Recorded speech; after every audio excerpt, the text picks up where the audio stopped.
Oops. We're double playing it somewhere. Oops. Got two versions of it. Hold on, brothers. We're double playing it somewhere. Oops. Got two versions of it. What is going on? I hear two. I had the YouTube channel up on the screen. Hi. Oh, okay. I was going to say, yeah, it was. This is good. You hear my voice twice. I heard the Steve, cough. how you doing? Where you at? Hey, Mark, are we Mark, where are we you live? at? We're live, man. Awesome. Someone's live here. All sorts of stuff going on. I got cameras beeping, stuff dying, double There you go. videos going. From, Hi, everyone. We got somebody on there that said, be safe. That's right. I don't see your pictures. From America, Samoa. Wow. All right. We got viewers way out there. Thank you for watching. A little technical difficulties get started here. Welcome. Vinny. I don't know how you say that. Thanks for watching. Appreciate it. Let me get the better camera here. Here we are, Mark Hinch with Scott Castrita, and it's Steve Ferdin as the our point man out in the field driving around San Jose. This is Fugitive Watch, and we're going to bring you some cases from fugitive.com. We are all retired police officers. Scott Castrita, Steve Ferdin, both from San Jose PD. They run fugitive.com. Been running that since 1992. I am a retired California Highway Patrol officer, and this is our live stream every Monday night, 7 o'clock Pacific time, California time, the only time that matters. No, Yeah, but also it matters in America Samoa. So it's going to be the next day, the day before over there, I believe. So the day after, right? It's already Tuesday there. So welcome. All right, so we got a couple things. Steve, what's going on in San Jose tonight? Any protests happening? No protest tonight, but there might be some action. We're cruising around looking for it. Okay, all right. So if anyone's got a good scanner app they're using in San Jose these days, make sure. Hey, John, thanks for the prayers. Make sure. Thanks, John. You got any good apps? Again, Steve, explain it there. And I was driving around on stolen 911 last night in San Jose. There are no public police or sheriff scanners in the South Bay, or at least San Jose, correct? I can't seem to find any lately. It looks like they all scrambling their radio channels now. Right. So last night when I was driving around, I was using I was listening to the fire, and so you could judge the calls by the fire calls coming out, because usually paramedics at minimum would be called to most of these things. There was a couple accidents, and then there was some. I think San Jose tased somebody last night. But you hear the calls that way. But yeah, I noticed when I watch stuff out in Sacramento, Bakersfield, LA, they still have public scanner channels, so it's a little bit easier to hear what's going on. Hey, but Steve, San Jose, we don't have that yet, so they took it away. How far are you from? Are there any protests still going on down there in the King Story, or is that all? I'm gonna head over that direction and see what we can find. Yeah, go ahead, start driving. In the meantime, Scott. Oh, hi. Sorry, guys. I just had someone join me here. This is Reggie, and Reggie just scared me as he jumped on the desk here. So didn't mean for that to happen. Yeah. So okay. But yeah. So Scott, we have a story in. Steve stuck in gear. Steve stuck in gear. Yeah, we have a story about. Over in Canada, what's happening?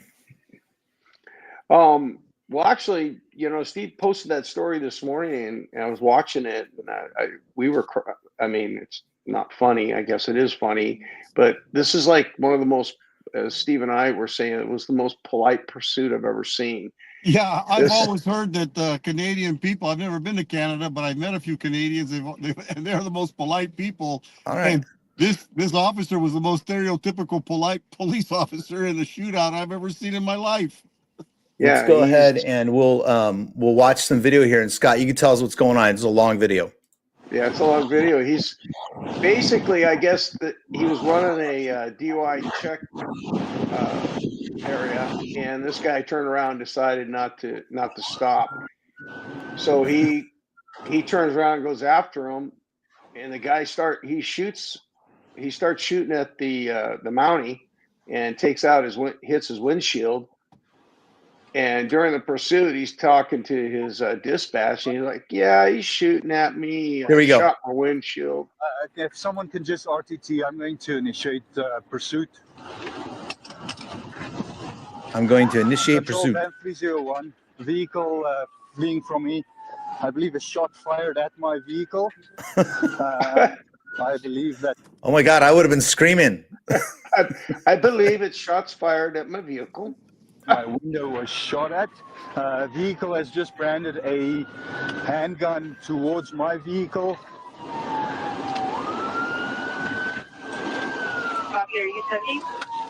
I'm 70. If I can get KMOS.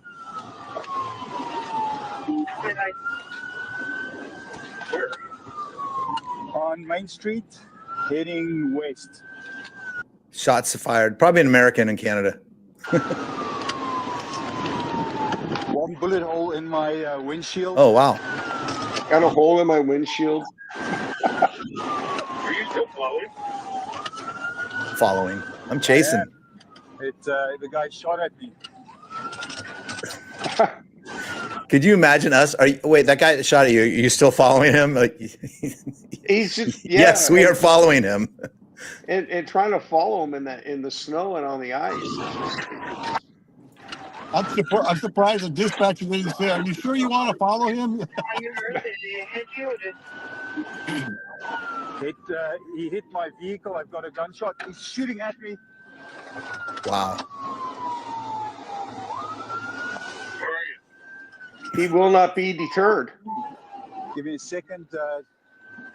Just passing the primary school. White Buick. Okay. That is one cool cucumber cop, huh? This is a good part right here. Watch this. This guy gets stuck. In the alley here. Okay. We all know what to do at this point. Good. Now, that's the cop shooting, right? Yeah. Good. He shoots over like 25 rounds or more in this.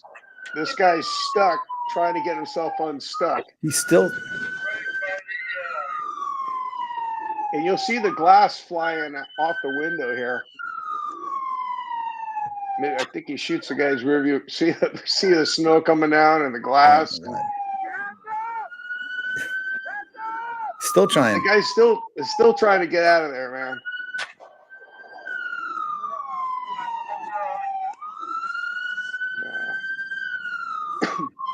Wow. I mean, at this point, he's still. Yeah. Look at it. He's firing at him some more. Look at the bullets bouncing off the car. The officer, like I said, he unloads like 25 rounds. And Steve, wasn't he under investigation? They were investigating him for firing so many rounds. Their shooting review board cleared him, saying that he was okay in the shooting. Of course he is. I don't. Okay, that should have hit him right there. Well, Steve said he read in another report, Steve looked into this, and the guy did get a bullet through the mouth, right, Steve? And it lodged in the roof of his mouth. Yeah, he got shot in the neck and he got shot in the mouth. One bullet lodged in the roof of his mouth. And it took him 2 hours of searching for him. They found him in the snow, suffering from gunshot wounds, according to the report, gunshot wounds and frostbite. Well, you keep watching, you'll see here in a minute, you'll see the passenger door open, and dude crawls out right here. Look. Wow. He gets out and actually gets away. Look, the door just opened. Like, where'd he go? Like, where did he go?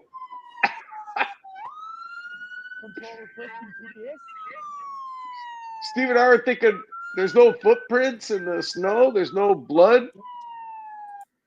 So nearly 2 hours after the shootout, De Silva was arrested for not far from his car, seriously injured from bullet wounds and suffering frostbite from the elements. Well, that's crazy. Yeah, I guess that town is a small town outside of Alberta, out in the middle of nowhere, and it took them a while to round up a posse to go out looking for them. Wow. But did you see how fast that Mountie was right on top of that door when it opened, right? And it's like you walk around like, where'd the guy go? I mean, where did he go? Yeah, that's crazy. That is so Steve, where are you at right now? You're over on the east side. That's the new BART structure over there? Yeah, this is the new BART construction going on here. I'm kind of excited, waiting for it to be finished. I'd like to take a ride on it. So now there's another one here, Los Angeles. Let's see. Sorry, guys, we're a little bit behind on today, but we'll get it there. Okay. So we'll see. Los Angeles police release video of officers shooting of Kevin Dobie caught on camera. Whose story is this? Which one is this one? This is this one here, Mark, is the couple of Los Angeles police officers. I guess in Los Angeles PD, they normally all work two-man cars. They don't have single-man police cars like we have up in Northern California. That is true. And they get a report of a suspicious person, I think, and they happen across this guy who's in the middle of robbing two pedestrians at gunpoint with an AK-47 style assault rifle. And the victims jump the guy, and they knock him down to the sidewalk, and they're fighting with him. Okay. And the officers come across it, and they just think it's a fight. Wow. They don't realize it's an armed robbery in progress. Let's watch. They're yelling. They're trying to tell him the guy's armed. 114th Street, when a suspect approached them, produced an assault rifle, and robbed them. A portion of this incident was captured on security footage from a nearby vehicle-mounted security camera. Think that's a Tesla? Yeah, I was thinking it must be a Tesla, huh?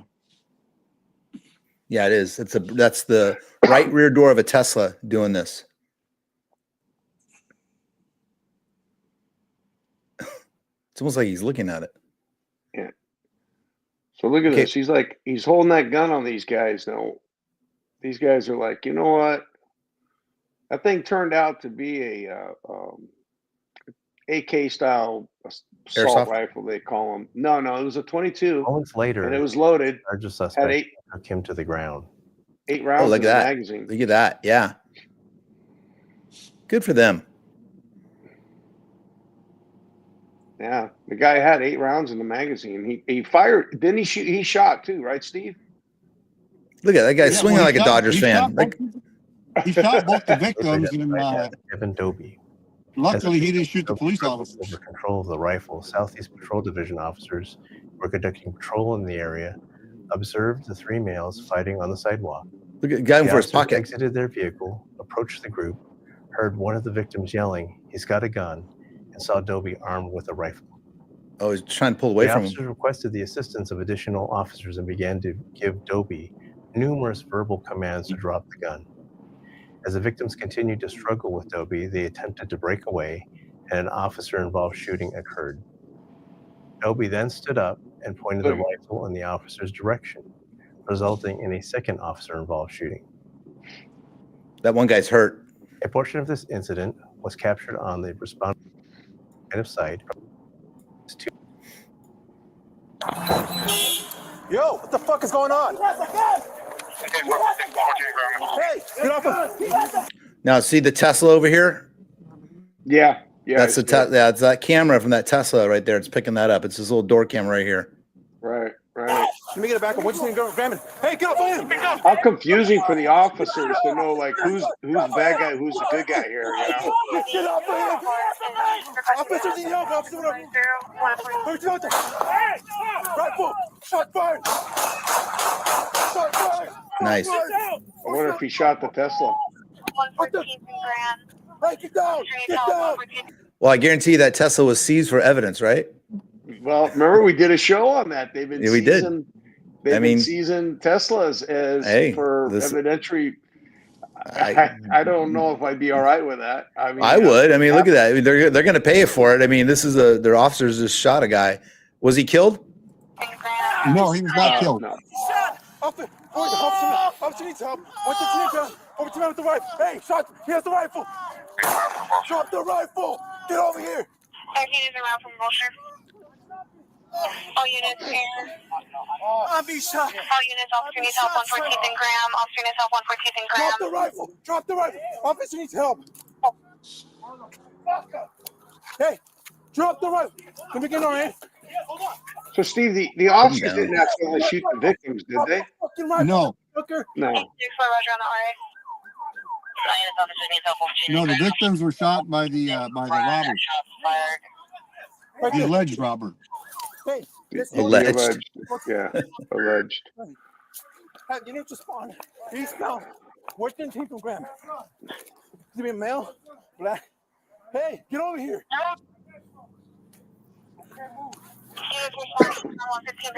Hey, get away. It's gonna be Graham. 113 and Graham. It's gonna be. So how's this end up? They get him in custody? Yeah, they got him in custody. Had to take him to the hospital. And then I was surprised at the charges at the end. At the very end, they show what the charges were.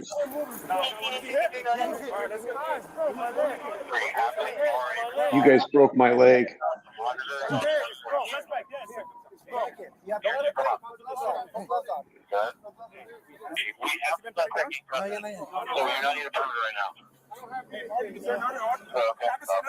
So that's a really important thing right there, Mark. If you want to stop that video for a second. Good. I know that I've been in that situation many times, and we always, just because you get one gun doesn't mean the guy doesn't have another weapon, another gun hidden. And we've disarmed people, taking their rifles, taking their guns, and then you find another gun shoved in their pocket or shoved in their back. And that's why their first thing before they start to render any first aid is to make sure that they're going to be safe while they're doing so. And once the paramedics and the fire gets there, it's up to those officers to render that guy and render that scene safe for them to be able to deal with the guy. Right. And the LAPD is real conscious of this too. They want to treat the guy, obviously. Look, they're playing a tourniquet, it looks like. Now, remember LAPD, a long time ago, there was that big lawsuit when the North Hollywood shooting happened in the late 90s. I just started in the highway patrol down there, and or shortly after that. And remember the paramedic was saying how the cops didn't allow them to treat one of the North Hollywood shooters back in in 98. Yeah, there was a big lawsuit there. The family sued LAPD, I believe. Yeah. So I know the officers are conscious of that, and you got in these body cameras, there's incredible footage, showing exactly what happened. And then you got the Tesla camera too, which shows even before the cops got there what's going on. Yeah, my uncle was a police officer in Union City, Mark, and he responded to one of my high school friends who had gone to Vietnam and wound up getting involved in drugs and became psychotic. And make a long story short, he was trying to commit suicide and crashed his car into a brick wall. And the ambulance responded, and my uncle responded. He was a police officer, and they put him in the ambulance, and he had a gun on him.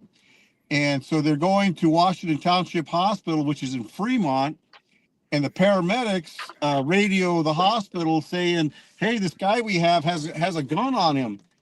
And so the hospital calls Fremont PD, but they never notify my uncle, who's following the ambulance to the hospital to take the report. Wow.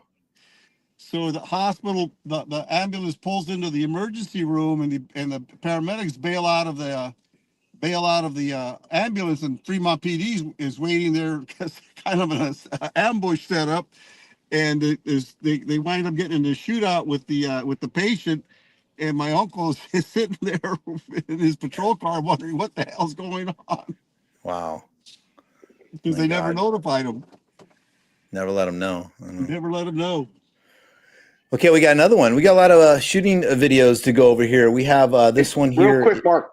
I want to Yeah. ask a question. So in that case, Steve and I was telling you, Steve, they charged that guy with robbery, attempted armed robbery, all that. I mean, we were all cops for a long time. The guy has a gun. He shoots at them. How come they don't charge him for attempted murder? Oh, Scott, I have one better. I don't. On the I mean, Canadian shootout, the defense attorney wants the Canadian Mountie investigated for excessive force. He said he was excessive force shooting at his client 25 times. Well, first of all, what he was doing, that guy was not going to stop. The guy was already shot at him. Okay, and I would keep planking too, because if nothing else, it's going to keep that guy down. It's going to keep him down, so he's not popping up out of that car. I don't know how they're going to, excessive force. I don't think so. I mean, he might get pardoned, but not excessive force. I mean, in today's day, we probably get pardoned. You probably get pardoned. Okay, so let's go on. We got one here in Marin County. Sheriff releases video of Deputy Mike Dawson rescuing a woman from the river. Okay, yeah, give that guy a medal. He was a real hero there, Mark. Okay, all right. We'll go ahead and watch the video here and see what's in going Marin on. County. Got stuck in flooding. ABC 7 News reporter Tim Johns is live with that story tonight. Tim? Yeah, Dan. Now, for most of today, the rain here in Marin County has been on and off. But earlier in the day, the Marin County Sheriff's Office released some pretty powerful video of a water rescue they had to do on Tuesday morning. I spoke with the department to find out exactly what happened. So this is just last week. Dramatic video released by the Marin County Sheriff's Office showing the rescue of a woman early Tuesday. The Sheriff's Office says the woman was driving to work down a rural road near Point Reyes around 5 a.m. Water was rushing off the hillside along the roadway and ultimately was filling up that creek. And as she was driving, hit a large puddle on the road and lost control of the vehicle, ending up in that flooded creek. After spotting the car in the creek, the sheriff's deputy immediately jumping to action. Are you in there? Where are you in the back? Hey! He then breaks the car's back window and begins removing items, trying to give the woman stuck inside the submerging car as much room to breathe as possible. Oh my God. Okay, just relax, okay? It's cold, I know. I'm not worried about the cold, Okay. I'm just worried What's your about first getting name? out. Eventually, the deputy is able to pull the woman out of the vehicle. He then helps her walk through the rushing water to safety. And I'll crawl if I have to, I don't really care. The sheriff's office says the deputy likely got there just in time to save the woman's life. And you can see about half the license plate when Deputy Dawson arrives on scene. By the time he gets her out of the vehicle and onto the roadway, he turns around at the very end of that video. The vehicle is almost completely submerged. On Thursday, the Marin County Department said events like these can serve as a reminder for the public. And with more rain ahead, they're urging everyone to exercise caution. They see flooded areas, turn around, don't drown. If they see down power lines, avoid them, call 911. We really just want people to be safe out there. That's crazy. So I was reading that story, and apparently she was in the water, underwater. The water was in the car, and she was able to call 911 from her cell phone. So that's what I was going to say. She was able to, they knew she was there. He didn't just come upon it. No, she called and said that she had run off the road. And I think it was in Sonoma last week. There was some cars got washed over, and they found two guys floating down the river there. It looks like you could drive across it. And I mean, we hear and see more and more of that every year. Right. And I know we've all been guilty of it. I've done it, drive a big truck. I go, oh, man, I could scoot through that. But you don't realize, especially when there's rivers involved and stuff, that if you do get washed off that road, it's going to be really hard to. And it doesn't take very much water to wash you away. You're talking about inches, not feet, inches. And this type of thing happens even in an area like where obviously San Jose, the Silicon Valley, and Steve, being a sheriff's deputy prior. You know, you got the East Side Hills, you got the West Side Hills, Saratoga, some crazy stuff up there coming down Highway 9. And then you guys remember the big storms 6-7 years ago on the Guadalupe River, right? Flooded in the South San Jose there, you know, the ones that start here at Anderson and go into San Jose. And then Steve, obviously you had El Viso back in the day. Yeah. Which I think you were the city then or deputy back then? I was with the city back then. I had just gotten hired, transferred from the sheriff's department to the city. It was about 1982, and El Viso, we had to evacuate the entire town. Right. Yeah. Where are you at, Steve? I'm on King northbound, approaching Alum Rock here. I'm like your FTO. Where are you at? Explain that, Scott. Explain the FTO. What do you mean by that? For the people who don't know. Well, a lot of times well, not a lot of times, but when you're training somebody and you have a brand new person, you're a field training officer, and you got a rookie in the car, and you're engaged in conversation. And sometimes you're just shooting the poop, and you're looking around, and then you just kind of stop, go, "Hey, where are we at? What street are we on? What direction are we going?" And they look at you with that dumb puppy dog look, like, you go, "No, you need to know, because if all of a sudden somebody shot at us or something bad happened and you got to call for help, you better know where we are." So we're going to sit here and talk all night long because we're stuck in the car together. Right. But, you know. Yeah, it happens too in the Highway Patrol. The FTO program in the Highway Patrol was kind of designed on the San Jose PD system back in the 70s, I believe. And the whole point was, when you're training a new officer, you're driving around and you actually do confuse them. They get confused on their own just because they got a lot coming at them. And then you just have to stop and say to them, "Okay, where are we right now? If I got shot, where are we telling the ambulance to come to?" And you can see that look, you know. And a lot of them, you know, you have to have it down. You know, you start knowing your landmarks and what direction you're in and what road you're on. And that's kind of funny when the Canadian pursuit was happening. The guy goes, "Where are you?" And he goes, you know, and it looked like a main road to me. So he, you know, he's a lot going on. Obviously, someone's shooting at him. But it's like, you know, you'd think, okay, I'm on Bascom, or I'm on Dunn, East Dunn, or whatever I am, right? You know, and so you have to kind of. It doesn't take long to get turned around, especially when you're in a pursuit. It does not. You're on one main street, and then you turn down a couple streets, and then there's no street signs, and you're like, at least with the technology now, with the way the new vehicles are, they can GPS these. They know exactly where you're at. Right. You know, right. even though you need to put it out, but that technology wasn't always there. But Steve and I always talk about this one. Steve, hang on. The one funny story about about the locks. When you get the new guy that gets in the car and you go to jump out of the car and he locks you in, you're like, "Dude, the other way." And then they get nervous and they don't know which way to lock or unlock the door. So I used to do this routine when I was training. I say, "Okay, first thing we're going to do, I know it sounds weird, but we're going to learn which way the button goes to unlock the door and which way it goes to lock the door. Because if the poop goes down and I got to get out of this car, don't lock me in the car." Right. I go, and so we'd get in there, and so I'd be driving around, and I go, "Okay, lock the door. Okay, unlock the door. Okay, lock the door. Unlock the door."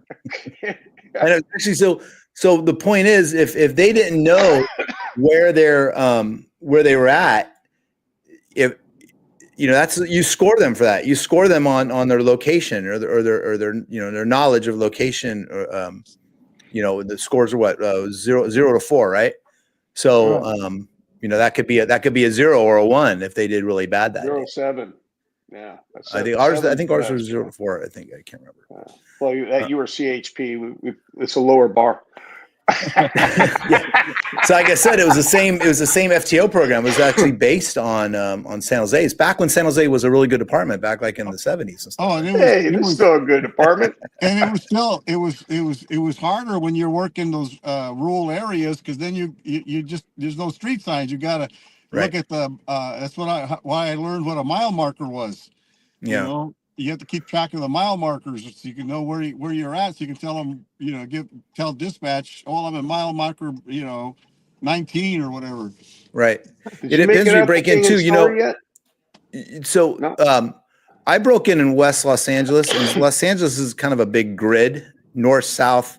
Everything's kind of east west or north south. You get some weird areas, especially up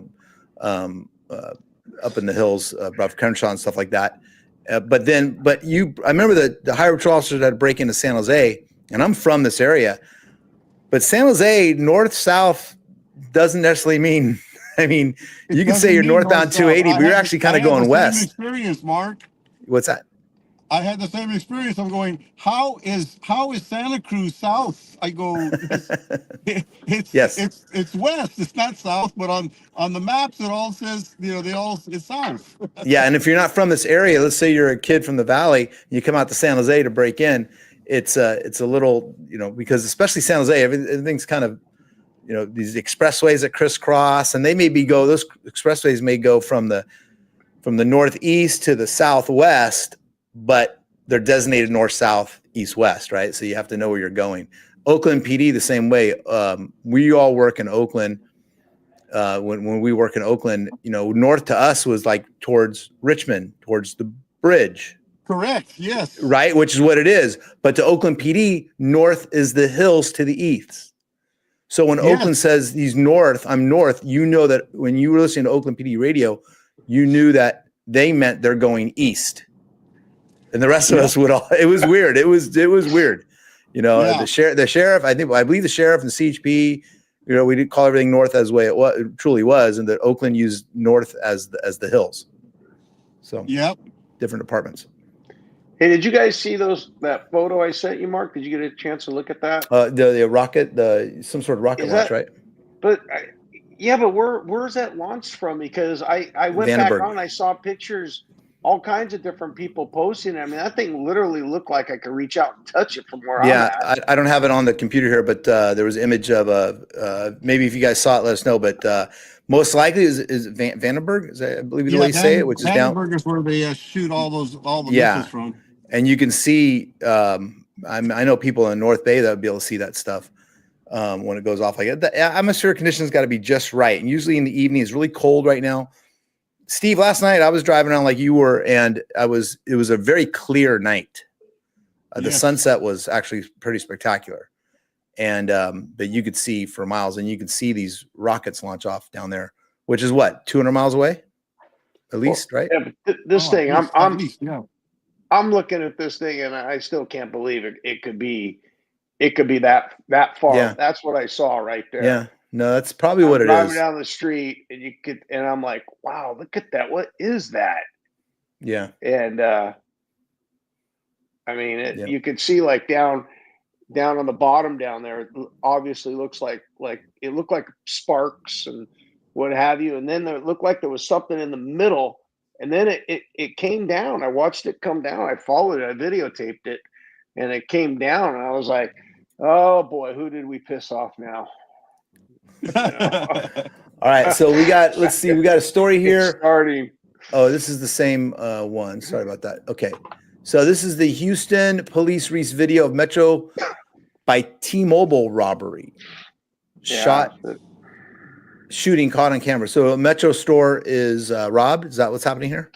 Yeah, this is pretty sad story. I mean, it's one thing you go in and you rob a store, but this punk shot the 18-year-old clerk. They steal their wallets or their phones, make them unlock them, and shot one of the clerks. The clerk's 18. He shot him 11 times. Believe it or not, the guy, he's in ICU, but he's still alive, fighting for his life. And then the department there says, yeah, the guy, he's probably around 17 years old, and again, we got to be careful because we don't want to show you pictures of juveniles, but I don't know how they come up with he's 8, he might be 17. Let's watch it. This is also new at 4. A cell phone store in Southeast Houston robbed at gunpoint, and the violent moments all caught on camera. Extended mag. Here's the moments before an employee at the store was shot 11 times, and police say they need your help finding the suspects, who they say are a danger to the community. Jason Miles outside that store. I guess so, huh? On this, Jason. Hey there, guys. Yeah, this robbery/shooting happened a week ago yesterday, but there's still evidence here on the scene, like this shattered glass. An employee also shot nearly a dozen times. Incredibly, he survived. It sometimes takes months for HPD to turn to the public for help after exhausting internal leads in robbery cases. But they turned this video around a little more quickly. We made the decision to release it early because of the violence and the crime. It happened around 5 o'clock in the afternoon on Sunday, January 26th, at this cell phone store on Cullen near Belfort. As you can see in the video, one of two suspects, believed to be as young as 17, is armed with a handgun outfitted with an extended clip. They force a pair of employees to hand over their personal property before one of them is also confronted in the back room, where he's asked to provide a passcode for his phone. One of the suspect that had the weapon was very aggressive, and it just started to escalate as the robbery continued. Unreleased video shows the gunman open fire inside the store before chasing one of the employees outside. And the suspect fired multiple times and actually striking him 11 times. Detective Willie West tells me the 18-year-old employee suffered wounds to his back, arm, and neck, but somehow survived. Oh, This is a heinous crime. A man was shot 11 times. We can't have that. He says both suspects can't have that. will face the same charges, including robbery and aggravated assault with a deadly weapon in a crime that nearly ended a life. Wow. I mean, any arrests at all so far? No, not so far. I mean, they gotta find these guys, and the thing is that this assault with a deadly weapon stuff again. No, he tried to murder him, assassinate him. Yeah, that's attempted murder at that point. You know, I think they need. I'm not a lawyer, but are there any lawyers out there today on the stream? Yeah, what I mean, not tonight, huh? Yeah, there might be one. I think there's one out there. There's But- one or two. Well, most All of the time, most of the people that watched it that are on social media, they're all lawyers. You know. Right. So this one, we all, as being police officers, we've all had experience with something like this, where something is not what it seems. And this is a kind of a sad story. Jack Bruce suing Hercules Police, alleging officers beat him while he was having a seizure. And I've come across people having seizures before, diabetics, and it's when you first see it, we'll watch the story. And A Hercules man says he was manhandled and beaten by police while suffering an epileptic seizure. That seizure caused him to crash his car, but instead of being treated like a victim, he says officers treated him like a criminal. NBC Barry's Jody Hernandez shows us the body camera video that led to that lawsuit. Yeah, so the car went down right over here. 22-year-old Jack Bruce shows us where he crashed his car last April after suffering his first ever seizure while behind the wheel. I just remember going up to visit. Okay, sounds like a nice guy. I watched the story already. First ever seizure, from the wording there, while behind the wheel, right? Not his first seizure ever. My grandmother, and when I left that house, my memory cuts off. While Jack doesn't remember what happened next, Hercules Police body camera video shows it all. If he's having a seizure, just let him be. His attorney says witnesses called it in as a seizure and says officers didn't give him enough time to get out of his car. If you keep pulling your seatbelt, I'm going to rip your seatbelt. One officer immediately begins peppering him with questions. Did you ingest any drugs, dude? After Jack failed to get out of the car, things escalated. Do not f***ing fight us. All right. You will get ripped out of this car. Within minutes, officers began tasing him. You're about to get tased, dude. Bro, let me get on. Ow! Get out of the car! Oh. You know, I'm just having a medical emergency. I had no ill intent, anything like that. Jack says he has no memory of any of it. He was handcuffed and left bloodied and bruised. He says he finally came to at the hospital. Tons of pain. I would say the worst pain I've ever been in my life. The treatment for a seizure is time. In the space of 10 minutes, based on his subsequent seizures, he would have been fine. He would have walked out of that car under his own power. Jack's attorneys have now filed a lawsuit saying Hercules police mishandled the incident. He was tased 3 times. He was punched in the face twice, pulled by the hair, pulled by the limbs, cursed at, yelled at, shoved, poked, grabbed. Jack says he was told he would be charged with DUI and resisting arrest. But his attorney says the only substance found in his bloodstream was the medication he got in the ambulance. Ultimately, the DA threw the case out. Just disgusted. I'm hurt mentally, physically. Just watching it makes me hurt. It's just something that no one should go through, and I don't want it to happen again. Jack says officers need to treat people suffering from medical emergencies with compassion. He's now learning to live with epilepsy and hoping his lawsuit will lead to change. I've never had any run-ins with the police. I still, my view doesn't change on the police. They're not trying to do something bad, but they just did the wrong thing here. We reached out to the Hercules Police Department, but did not hear back. So I was looking up some stuff and some of the reports that what I found said that he had never seen a doctor. He hadn't. I know, but I caught the same thing when they said his first ever seizure from behind the wheel, because as we both know, or as we all know, that it's not that you can't drive if you have but you have to.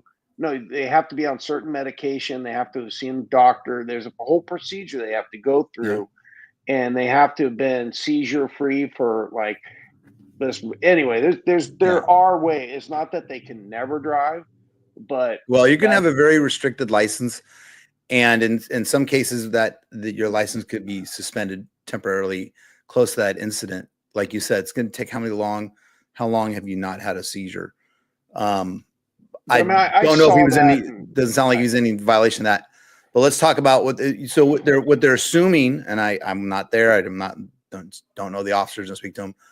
My assumption is, and I've made these own assumptions, when you come across something like this, you automatically think the person is DUI in some way, either drugs or alcohol.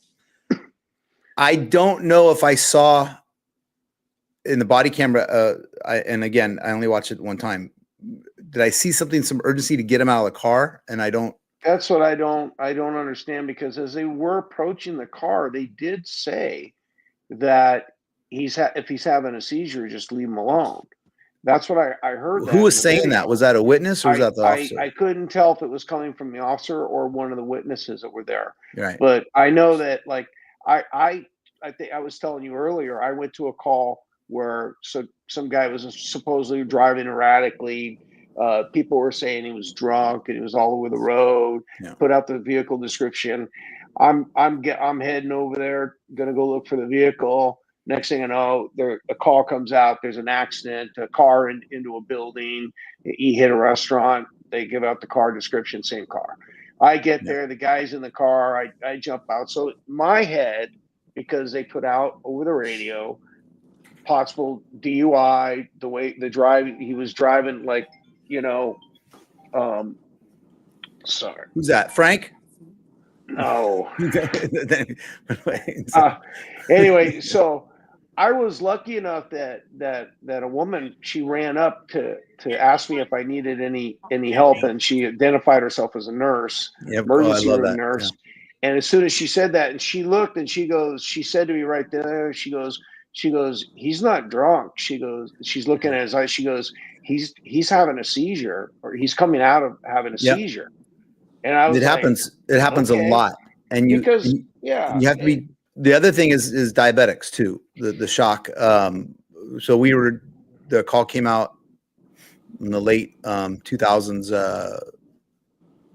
Someone tried to pull someone over southbound at Hamilton on 17, and the car was all over the place, just back and forth, but not super fast.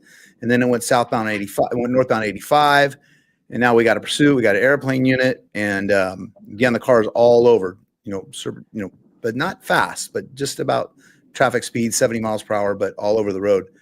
And then we get him on, he goes to southbound 280, and he starts hitting the center K rail, the center divide, and the car starts slowing down. And then we actually pin him to the K rail. And then as we come up on the car, we're in a situation kind of like this, where we're with somebody, we assume it's drugs, we assume it's alcohol, we assume he's by himself. There's no smell of alcohol. And it took a minute to realize, oh, this guy's diabetic. Right. And then we would keep the little sugar pill things, right? Yeah. The little packets. Yeah. Begins with the G, sorry. As soon as it hits their lips, they wake up, right? Like giving them a candy bar or something like that, right? As soon as it hits their lips, as soon as that sweetness hits their lips, they wake up. And that's what it was. It was a shock that they were just But like you just asked the question, what was the urgency? The car wasn't on fire or anything.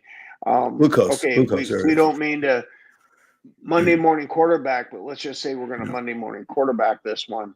And I think that more than likely what I would have done, because you even don't know, the car looked like it was pretty messed up, is render the scene safe, make sure there's no weapons, make sure everything's cool, and wait for emergency, the first responder, the paramedics or the fire department, and let them deal with it as medical. If you still suspect there's drugs or alcohol involved, it's very simple. You have one officer stays back, takes the accident report, the other one goes to the hospital, you do a blood draw, you write up the report pending DA's review.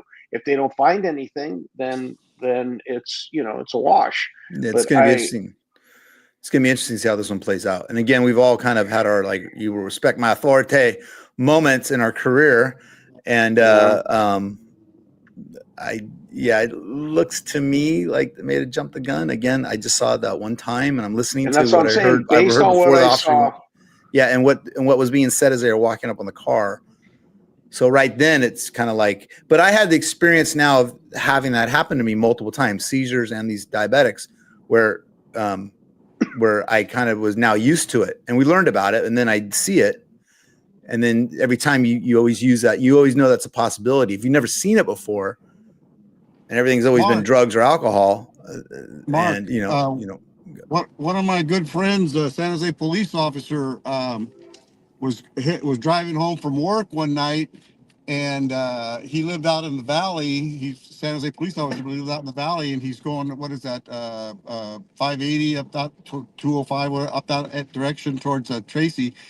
And people are calling 911 on the freeway, saying that reporting him as a drunk driver, and because he's driving, driving erratically. And make a long story short, finally the CHP and he's not pulling over. They put the red lights, the siren on him. He's not pulling over, so they think he's a pursuit. But he's not driving at a high speed or anything. But eventually, he pulls over, and they start dragging him out of the car, thinking that it's a pursuit thing. Right. And turns out that he had a brain tumor, and wound up having to go on disability, on modified duty, because they had to operate to take this big. They said it was a huge brain tumor, the size of an orange in his head. And but it initially the officers were responding thinking it was an uncooperative DUI driver. Right. Steve, let's talk a little bit. You're lucky they didn't kick your butt, man. Let's talk a little bit about where Steve is. What are we doing here? Where are you at, Steve? Did you ever make it back over to King and Story? I'm over at Alexian Brothers. I was going to head towards downtown and see what kind of action is going on downtown. Monday night, I'm sure it's stepping off. I was down there last night after the Super Bowl, and it was kind of dead. I saw the Jesus Saves crowd out there, but that's about it. Yeah. I wonder how was Philly after the game, huh? They won, so nothing. Yeah, there's a lot of live streaming in Philly last night. I was testing out the live stream down there, but I bet you. And Steve, you're running AT&T, correct? I bet you couldn't get a drink at a bar in New Orleans after the game, huh? Probably not. Okay, now look, this next story is going to trigger Scott. Okay, because this is Scott's favorite subject these days. The judges, right?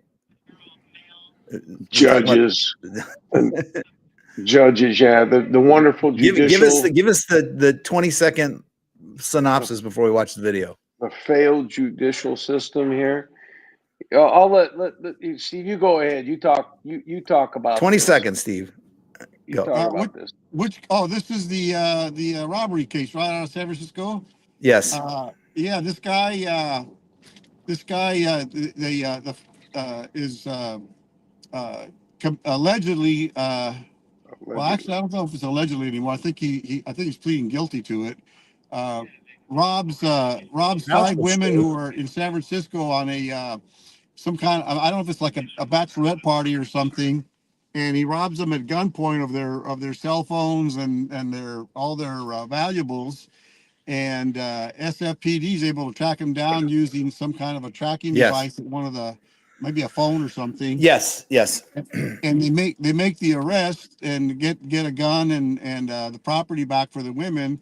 And okay, so we're gonna go short though, but yeah. So basically, he didn't have any real priors. Graduated from high school, and he did an armed robbery with a gun, and he sentenced about 4 years. Racked it to scare. To scare, sentenced to 4 years, and the DA's office said he should be doing at least 12.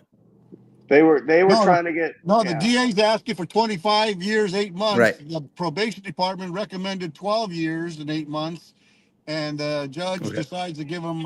We are dealing with a culture in our courthouse of judges being excessively lenient. He had no prior convictions, no record. He had no prior convictions, no record. Yeah. Okay. Perhaps the most important debate five women at gunpoint. How to combat crime. The DA is spotlighting yet another judge who she says is letting a dangerous criminal off easy. But the public defender argues the defendant deserves another chance. ABC 7 News I-Team reporter Dan Noyes has obtained evidence in an armed robbery spree and covered the sentencing hearing this week. And he's here now with the latest, Dan. Dan and Amma, over the past few years, I've highlighted various judges facing complaints that their easy sentences don't do enough to deter crime. And the public defender's office has always given me written statements for those reports. But tonight, their first interview in this ongoing and important debate. The defendant, 25-year-old Gerardo Saavedra, grew up in the East Bay, graduated from Fairfield High, dreamed of playing professional soccer.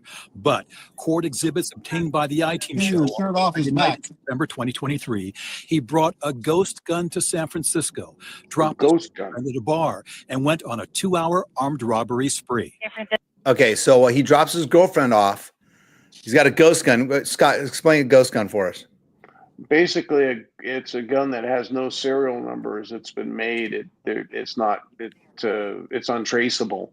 Right. It's made off of a lot of 3D printing and things like that. Okay. So he drops his girlfriend off while they're at the bar. He goes around and commits some robberies with this gun. Yeah. Disco 911. Hi. We're at the Paramount 680 mission, and we just got mugged. His victims, 5 women in their 20s, including some tourists out for an enjoyable evening. They told police Saavedra got their attention by racking his handgun. What do you do with the gun when you first? He just cocked it, or I heard the click. Oh, you heard like a click sound? Yeah. Okay. One of the victims had an app to track her phone and help police find Saavedra. There's a gun. When they pulled over his car, they found the ghost gun, a magazine with ammunition, and the victim's purses, IDs, keys, and credit cards. You can sit down if you want. The evidence against Saavedra included a jailhouse call. I did an armed robbery. You robbed somebody? Yes. You pointed a gun at him? Yes. A jury found Saavedra guilty of 5 counts of armed robbery with a... whoever he was talking to, they kind of know the elements of robbery, right? Did anyone catch that? Yeah. So you're even thinking, wow, they know he's screwed, or they know enough about what was going on to know how serious this is. Yeah, I'm not sure who it was that he was talking to. Yeah, because they were trying to say, well, an older maybe he was an attorney. Yeah, an older person talked him into told him to go do it, talked him into doing it. So he shouldn't be held accountable for, because he's stupid and he goes out and robs people at gunpoint. Firearm enhancement. The district attorney's office asked for a sentence of 23 years, 8 months in state prison. That's When good. you talk about armed robbery, we are talking about a type of crime that truly, truly puts lives at risk. The probation department's pre-sentence report recommended a 15-year sentence, but the public defender argued Saavedra is a first-time offender, that he was pressured to commit the robberies by an older adult, and that he should get out on probation right away. No more jail time. He's the perfect person for that. They could come up with a plan. They could do what came to do, which is They did come up with a plan. Jail. Yeah, that there's already they could come up with a plan. There is a plan for that.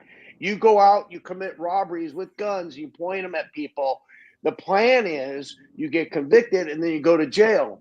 But we have this new thing where somebody commented today, huh, Steve, on our site, because they think that we shouldn't be second guessing the judges. Oh, really? Oh, really? Yeah. The judges that just keep letting people off.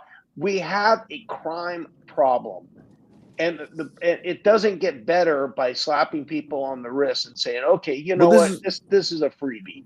Am I wrong here? Judges are elected positions, right? This is something that we do have an opinion on. You know, now maybe the judge is applying parts of the law, but we can still have an opinion on, like we do everything, politicians or whatever. But these judges aren't appointed, I don't believe, in San Francisco in the criminal courts. So, so if we don't like the sentencing, as long as it's within the law, and maybe this is within the law, but we would like to see something a little harsher when you point a gun at somebody and rack it around, and you know, even if it is first time. Let me ask you guys and the audience if there's any attorneys out there. I've been retired for a while. What happened to the use a gun, go to prison law? That he was charged automatic 10 years for if you use a gun. Is that no longer on the books? I don't know. I don't know if we have any attorneys out there right now on that, but I think that's how we put a. That's how that law came into effect. Is we had a robbery problem in the state, and the state passed the use a gun, go to prison law. That you get an automatic 10 years enhancement for using a gun. And those enhancements apparently, the robbery Steve, problem way down. Steve, those enhancements only target certain. You know, it's unfair to certain people depending on who you are. Apparently, that's the rule against that. That's the thoughts against that. You know, it doesn't apply to certain groups, but more to others. But that enhancement, I thought, was the non-negotiable that the judge had to give them that 10-year use a gun, go to prison law. We really do need a prosecutor or defense attorney on our show on a regular basis. All right, let's see. Yeah, well, I guess he's pretty lucky that none of those young ladies were an off-duty cop, because we've seen that situation, how those turn out, or in one of those states where they got their stand your ground state where people are carrying, you know, guns in their purses. Sure. And you know, now you have somebody that's dead, and these are the things we're trying to avoid from happening. Yeah. Shootouts in the middle of the street, shootouts, and people having to. But the problem is, if the judges don't do their job, then people feel I'm going to take it. And we need to do something. We got to do something about it. That's one possibility. Yeah, they become the weak link in the chain. Let's watch the rest of it. The chain is only as strong as the weakest link. Let's watch the rest of this here. Set up a comprehensive plan. At the hearing Wednesday, Judge Brian Farrell gave Saavedra 4 years, 8 months in state prison. With time served, he could be back on the streets in less than 2 years. Okay, so this happened on September 9th, 2023. So it's been a year and a half. So yeah, he could be out in just about 2.5 years after pointing a gun on somebody. And I think, you know, the DA is asking for 25 years. We know that's high. We know that that's what they're asking for. Probation comes in with 12. So if anything, the DA is probably, you know, okay, we're going to say 25, first time offender. I think they would have been happy with 12 if the judge would have agreed with the probation department. Right. I think, yeah. I think if they would have at least went with the let's split the difference here, but to drop it down to 4 years, it's like the case we're talking about a couple weeks ago where the kid's out there driving 151 miles an hour so that he can put it on his TikTok account, and does this all the time. And he ends up hitting a car and killing 6 people. And what did he get? He got I think 12 years. Right. Wasn't it 12 years? Yeah, he got 2 years per person. Yeah, 2 years per person for murdering, basically vehicular manslaughter, killing 6 people, and he got 12 years.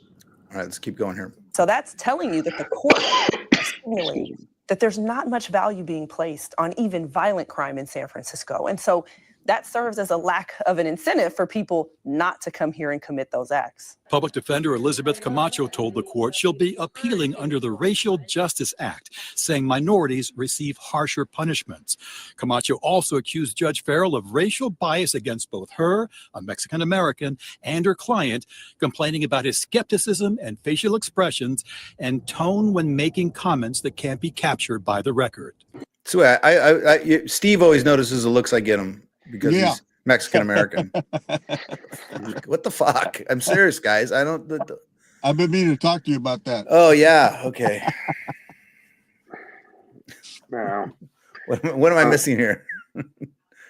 Well, there you have it. Is that you felt as though he was making faces, using an inappropriate tone with you that was indicative of racial bias? I don't want to talk about that specifically because that is also a point that's being litigated. That's at the next hearing. Now, Jenkins argues this case could have turned out like Ricky Pearsall, the 49er shot last August because a robber wanted his Rolex.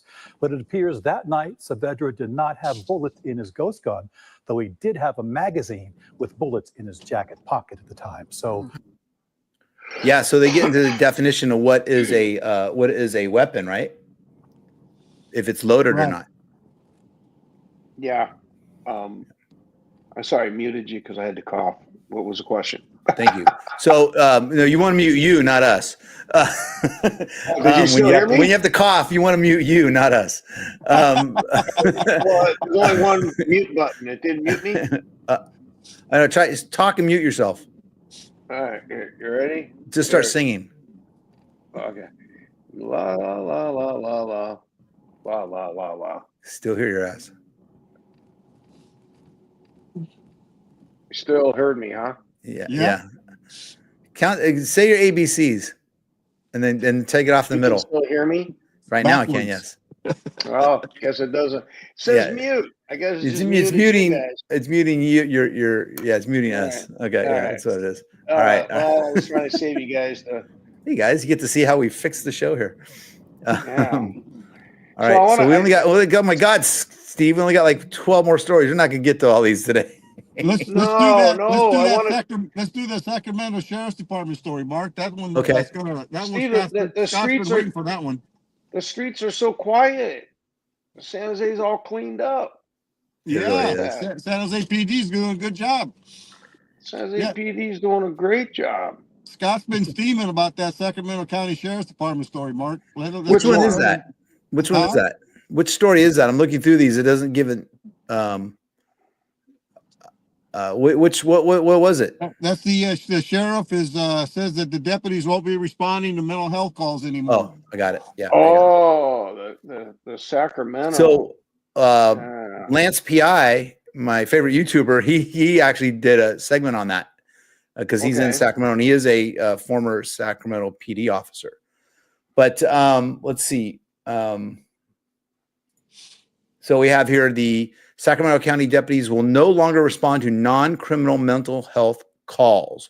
Okay, let's watch Welcome this. back. Sacramento County Sheriff Jim Cooper announced a big policy change when it comes to responding to mental health calls. The sheriff said the decision comes in light of a recent federal court ruling that found police use of force in such situations is unconstitutional.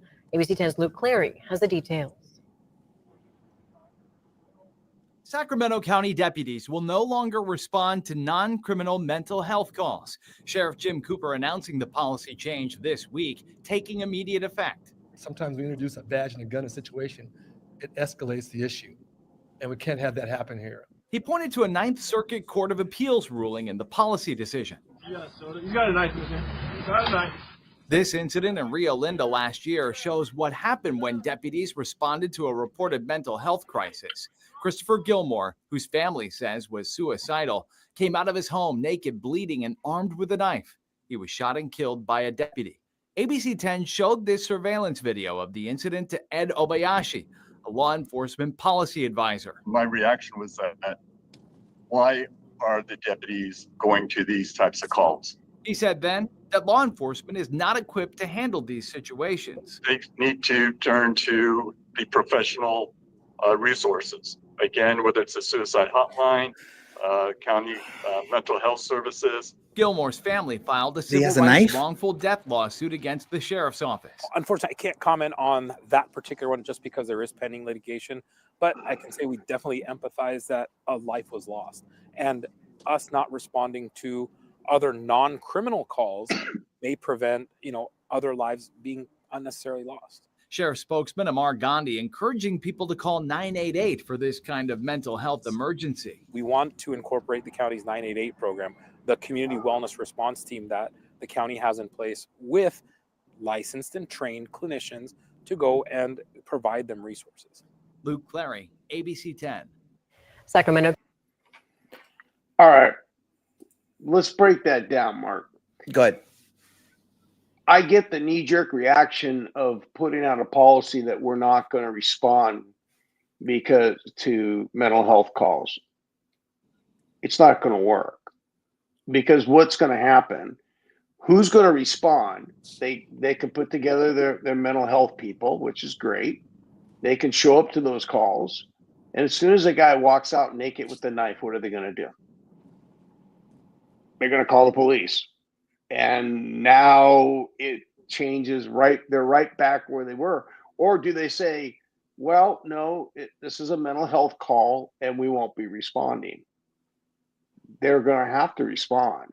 Well, Now, I would think that their policy is that once they make the call to call the police and the police come out. So I'm assuming that's the step needed. It's kind of what it always was. This professional person is going to come out. Oh, okay, now we need the cops, and they put it out on the radio. And I believe Roanoke Park, Sonoma County has a program like this where they have these little response teams that go out to a lot of the calls, and sometimes they just show up with the cops, and then they can. I don't know. We'd have to ask someone who belongs to one of those units. I remember San Jose was way ahead of that. We had training in that back. Geez, that had to be 25, 30 years ago, where we had what they called CIT officers, critical incident team would respond. And these guys were cross-trained in how to deal with these things. And you'd get on the radio and you'd say, hey, respond to CIT officer, respond to show up with you to help de-escalate the situation. And I heard that the sheriff there, I mean, I get it. I mean, we don't want to introduce a gun into the situation. We don't want to introduce weapons. We don't want to show up. I mean, trust me, there's no officer that wants to go to those calls. I mean, we would get those calls all the time. And as a supervisor, I would get those calls and told to send my officers to mental health institutions because they wanted us to come pick. And they're in an institution and they want the officer to come there and fix the problem because the guy's banging his chair against the wall and he won't listen to anybody. And it's like, well, what do you want us to do? We don't want to go in there and wrestle the guy down, beat him up and take him to jail. Can't you guys, talk them down yourself? But it gets to a point where as soon as they say they don't feel safe and they don't feel comfortable and they feel that the guy's threatening their life, turns back into a police. There's no real right way. I mean, other than the fact that officers do have to have some compassion. We've all been in situations where we don't want to shoot somebody, and I wasn't at that call, and they chose to shoot the naked guy with the knife. I'm not sure if something else, if any less lethal weapons were available. If not, I don't know.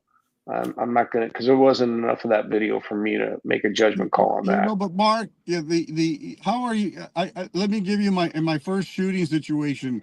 I just got hired by San Jose. I only been on a couple of months, and I get a call at midnight shift about two in the morning.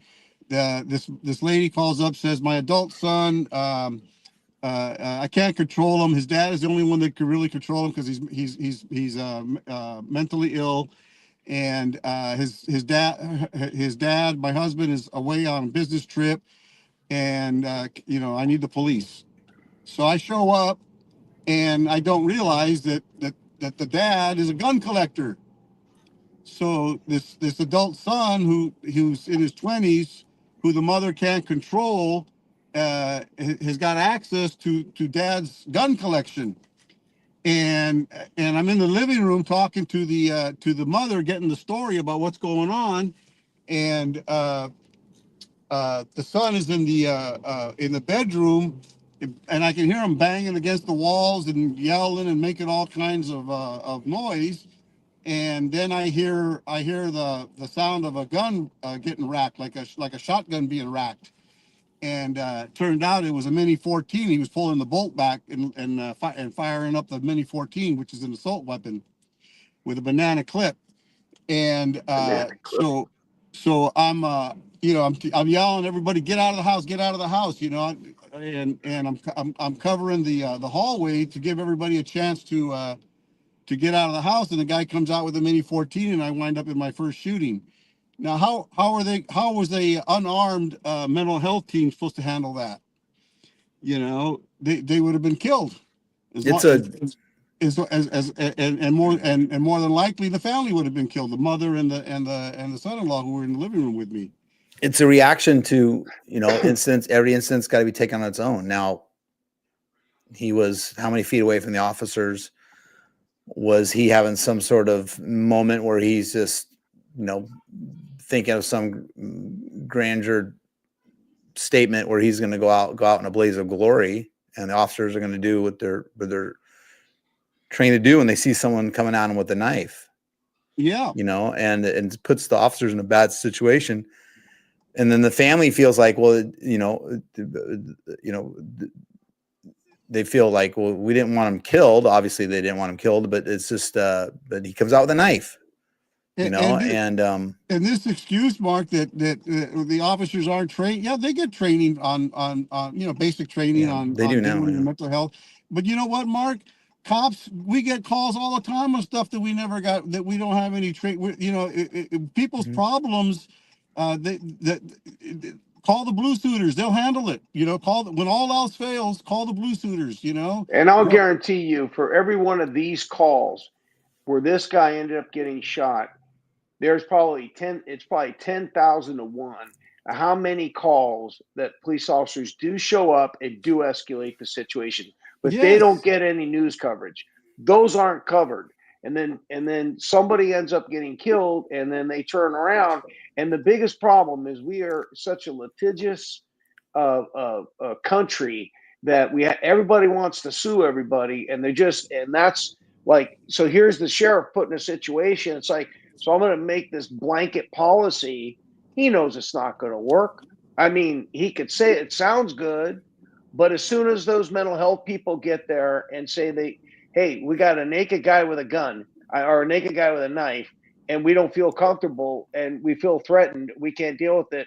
Who are they going to call? AAA? Let's put this situation. Let's reverse it. Not only that, Scott, Mark, that he puts that sheriff. He's putting the lives of the paramedics and the firefighters who have to respond. He's putting their lives in danger because there's no police officer there. So they're going to respond to these calls, but without a police officer there, that's not good.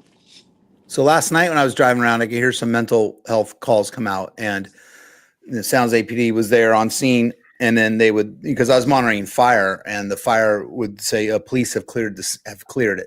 You can enter the scene, right? Because we know what that means. That means that I remember dealing with people, and the firemen and paramedics would have to step back because we're dealing with them. And then once it's clear, we can bring them in. Yeah, like I just said, they'll so let's just until the scene is secure. I think the sheriff knows, and the people around the sheriff know that maybe politically they're making this choice, but they know that at some point there's a good chance that a situation like this that's going to go down just like this, and then all of a sudden that person's going to come out with a knife and he's going to stab one of those mental health responders or a family member or a paramedic that's on scene, and then someone's going to die or get hurt, and they're going to say, well, how come the sheriff wasn't there? Yeah, I mean, if I was a firefighter or a loved one of a firefighter or a paramedic, I wouldn't be very happy with that response. Not at all. Yeah. Well, like I said, I'm sure that the sheriff. I mean, I'm sure he's a smart man, or he wouldn't be where he is, and he knows damn well. He knows what's up. He's saying what he has to say right now because he's trying to protect his officers from being sued and the department from being sued, So, Steve, how cold is it out there? Because I have not seen one homeless guy. It is cold. I'm not seeing any of the homeless people. So no, it's freezing out. It is. They're like warming state. They must have a place where these guys are going to keep warm because it is got to be friggin' cold. Where are you at right now, Steve? I'm on what is it? 2nd and San Fernando, just past it, coming up on Santa Clara Street. That's why I was asking where the homeless people are. Real quick, now Scott and Steve run fugitive.com. I'm at Stolen 911. I'm a private investigator specialized in theft. So if you need something like that, but I want to tell you guys a couple things. I do a lot of cases on cars. And I got 2 cases right now. Well, I got one that I'm going out to Turlock for. This Studebaker was stolen. And check out this old dude here. Hey, Scott, you notice those Google ads pop up on my site? And whatever. So this old guy here, though, but this guy comes and steals this Studebaker during the Turlock swap meet, which is a huge swap meet they have. I think they have it quarterly where people come from all over. And this Studebaker was parked outside the swap meet, probably for sale at the time.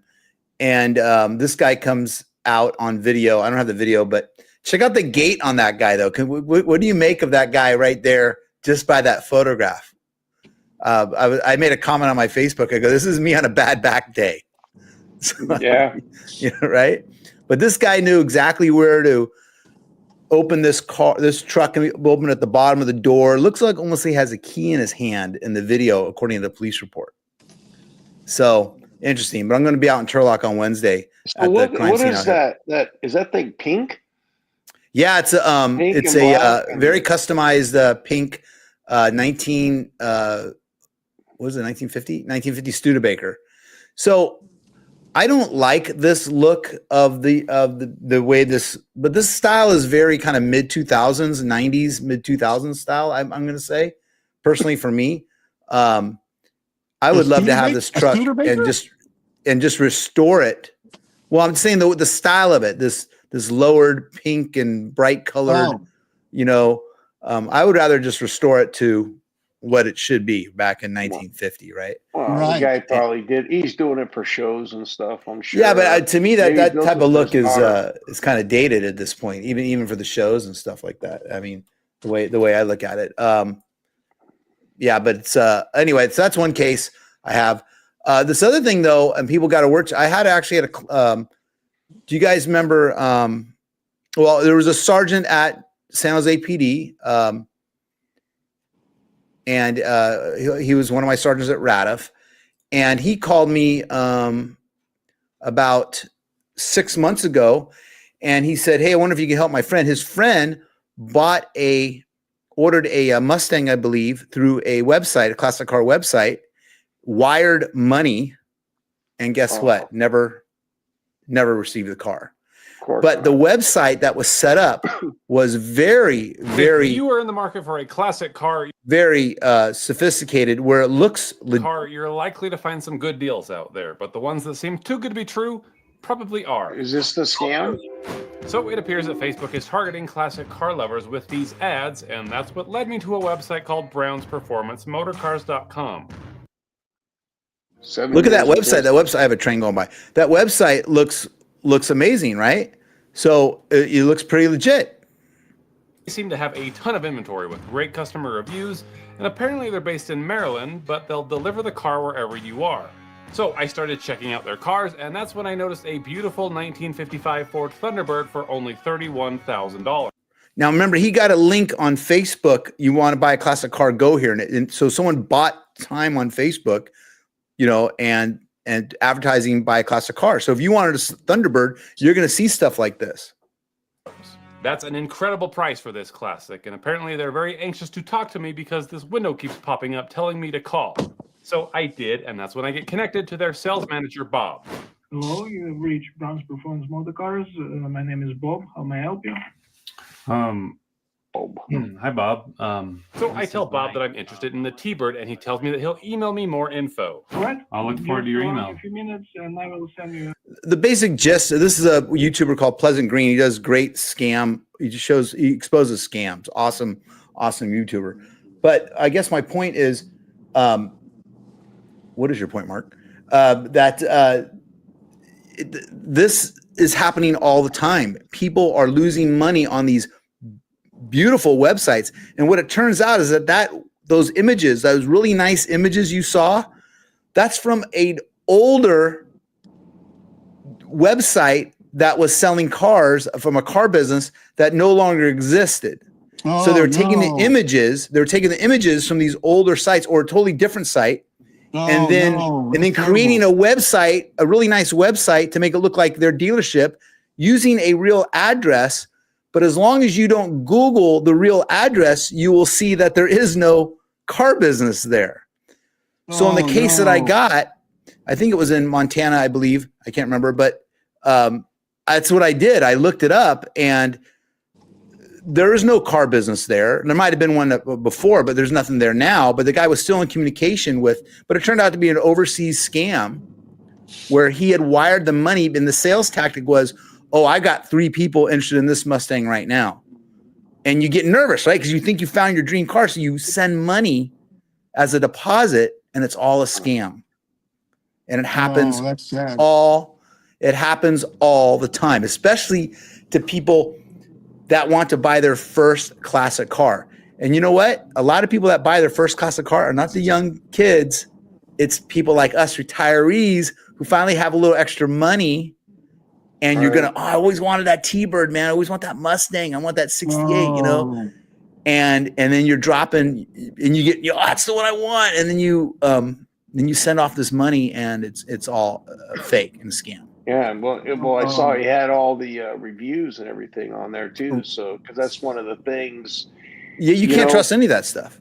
You really can't. My question, to me, is one of the first things I do when I deal with any company like that, and I'm buying stuff, and I'm buying it, whatever, and I find it online. I always Google complaints about, and I put the place. I go problems with, alerts about, and then that's when the stuff starts popping up. Don't do business with these people. It's right. So I did an article breaking down the whole video and what he does, and basically what his key points are this: reverse image search. So right away you could take those images and throw them in like Google Lens on the Google browser, and I do it all the time for people and for trying to find a location in a video or something like that. And right away, he was able to show that those photos were from another website. That's the first thing. Verify business information, check the business's address, phone number, online presence, look for inconsistencies, and be wary of websites that are newly registered. He shows a website where you can go and look at how long this website's been around. Scott, if someone put fugitive.com in this website, when is it going to tell them that your website was formed?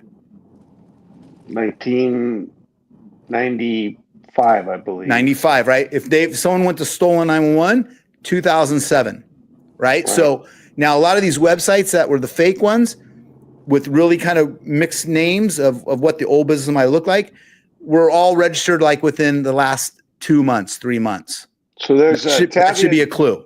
That should be a clue. Jones is telling us here that there's they're getting a lot of these types of ads that are on Messenger also. A lot of these. Who's saying that, Scott?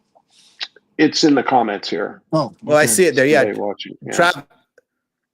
Tavia, yes, thank you. Yeah, a lot of these kind on Messenger, and that's where these ads are coming from. The beginning of that article was that the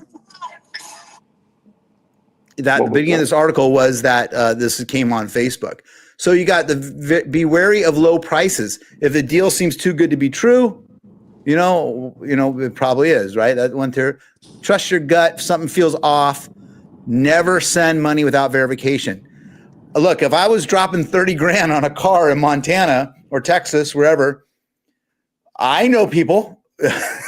You could hire someone like me, a private investigator, to go out there and go check. I'm $100 an hour or whatever, but still, literally, I'm going to go there and say, I'm a car guy, so I specialize in cars, the highway patrol. So so you could hire someone to go there and at least FaceTime video you the car. That's what I was going to recommend, was why not hire somebody like you? You just go get yourself a private investigator. So you spend the guy might charge you a minimum 3-hour charge just to go out there and take pictures and make sure it's legit. And they know the video goes through the low hanging fruit. So the crooks get a lot of inquiries, and they know when they're being like investigated. When someone's doing a little too much questions, they just stop responding. He goes into his video about that. So they're looking for the people that are just getting nervous, and they're right away going to flip over some money, at least a deposit, if not the entire amount of the car. And there's people that are still falling for this daily. That's sad. Yeah, we've put a lot of scams out here, and that's just another one. And like I said, I remember this was going on a while back. We talked about how they would send the money, and then the guy would go try to cash the check. He'd say, "Look, I'm going to send you a little bit extra money for shipping," and they're pretty sophisticated. Those scams are sophisticated, and people fall for them. So if you're interested in this stuff, this is what I do at Stolen 911. You can just Google Stolen 911, and you can find the website. So again, Scott and Steve are at fugitive.com, and I'm hoping we can get into a little bit more actual fugitives. I just made a connection on a fugitive network for licensed investigators, which I'm hoping to get more of them on here. We can start really focusing on wanted people in some cases of some of these bounty hunters and stuff like that. And but if you have any tips or anything, Steve, everyone's guilty, correct? What's that? Everyone's guilty, right? Throw the video up. I want to see where Steve is. Steve, everyone's guilty. I'm on 680, heading over to Jackson Avenue. Jackson Avenue. Okay. Mark wants you to throw out that waiver for those attorneys that are watching. Yes, because everyone's guilty, right, Steve? I said if you're on your website, you're automatically guilty. Oh, yeah. No, you're not. We want to remind all of our viewers that I've been doing that joke for 12 years. Any of the cases that you see on any of our platforms, any of the fugitives or suspects are to be considered innocent unless proven guilty in a court of law, and do not make any attempt to arrest, apprehend, or detain them if you recognize them. Some of these fugitives may be considered by law enforcement to be extremely dangerous. And you must refer to them as gentlemen. Yes, please do not refer to them as gentlemen. I'm joking. But thanks a lot for watching. Scott, anything else? Yeah, so what we're going to do, we were talking about it earlier, is if you go to our website at fugitive.com, we've been doing these videos now pretty consistently for a couple months on Mondays. So a lot of times people get a hold of us and say, hey, you guys are talking about some case, or you guys mentioned this. Do you have any more information on it? So what we're going to do is next day or so on our website, there will be a tab that's going to say live stream videos, and you'll be able to click on it, and we're going to put all of the live streams that we've done in that tab so that you can pull it up and rewatch the show, or pull up any information that you think you may need or want. That it'd be a lot easier. Yeah, and be easier for you attorneys to figure out what we said so you could sue us. So that you could actually find the video, right? Mark, also, I want to let our viewers know that next week we're going to feature a homicide that occurred in Hollister 4 years ago. The suspect's been on the run for the last 4 years, and we really want to help the family get some closure and get this guy caught. So tune in Whoa. next week again. What's that guy just sped past you right there? He ran that red light. I just saw that. Okay, Chippy. Okay, he did, man. Probably You're retired. Hey, he's probably off duty San Jose PD heading somewhere. That's probably what he was. Going to get some lunch. Yeah. Dinner. You know, everybody's got to eat. Man, I cannot believe how quiet it was out there, Steve. And, It's Monday night. Yeah. It's like 50 degrees right now. It's freezing out. That's what it is, huh? Remember Yeah. that? So we would be out on patrol, and you get out there, and you go, man, these cold nights, it's nice and quiet. People are. And as soon as the nice weather starts to come and it gets hot, out comes the 12-pack of beers into the carports. They go, drinking starts happening. They start, and then they realize they really don't like their drinking friends, and we're gonna stab and beat each other. Yes. And that's when the calls start going. So we're gonna, Steve. I want you downtown when the bars are closing on a Friday and Saturday night on downtown San Jose around 1:30 a.m. That's when we want you rolling around, and that's when we're gonna start doing our live streams. Scott and I will be in our pajamas, and Steve. I thought you liked me. No, you're up anyway at that time, right? Scott and I will get up, like we'll set our alarms for like 1 o'clock. We'll get up. You'll already be out. You go out with your Diet Coke, drive around, and we'll find some good. We'll find some good when the bars close. There'll be all sorts of stuff going on down there. Oh, wait till the California goes open carry, then things start popping again. There you go. Those days are coming. All right. So thank you so much to Vinny in America Samoa. Thank you, John and Tavia. I apologize. Tavia Jones. Yes. Thank you for watching. And these are all on Facebook, by the way. We're also streaming to YouTube. Thanks, guys, very much. Steve, please be safe. Stay online. I want to talk to you guys afterwards. All right. All right. Okay. Right. Bye.